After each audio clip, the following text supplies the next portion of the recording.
Today we are here at Ponte's, one of my favorite Italian restaurants in Manhattan, and I am here with one of the most successful, gracious, chic, talented models and actresses of our time.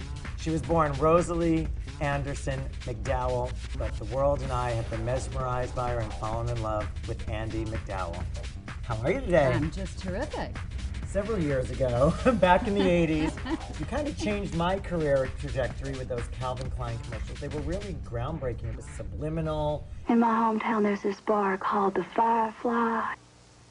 It's where all the real men hang out. So you know I'm going to have to ask you to do one of them for me because, well, boys, if you're still waiting. That all stems from a prank telephone call that I made at probably the age of 13. I know, isn't that terrible? And we called a bar, my sister and I. The whole thing went, hey, Mike, if you're still waiting, hang in. My sister and I get better every day. In your early 20s, just before your big breakthrough, your mom passed away and she was an alcoholic. How does that affect the choices in your life? One thing I've never told anybody, but I think things have changed so much and people have started talking. You know, people used to not talk about anything. Yeah. You know, you hid everything. You know, you hid being an alcoholic. There was so much shame attached to being an alcoholic, and we've progressed, thank goodness, because it's a disease. But also she had depression problems, which I've never spoken about.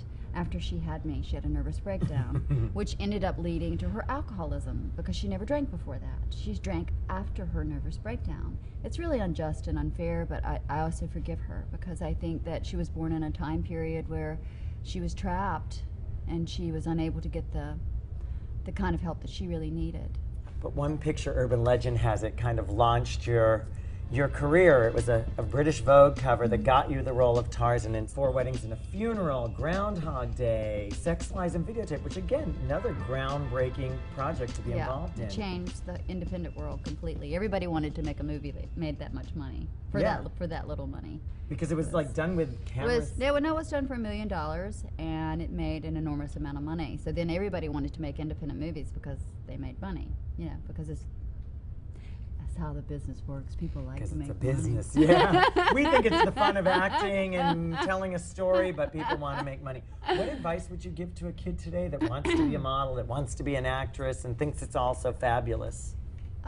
You know, it's a lot of work, and I tell because my daughter Rainey did a movie with me, but she also sings. She's got God blew air in her lungs. She's got this enormous voice. And I've told her she would tell you what I say. It came out of a book that Steven Soderbergh wrote, and it says that preparation plus talent equals luck. But you can't forget the preparation part.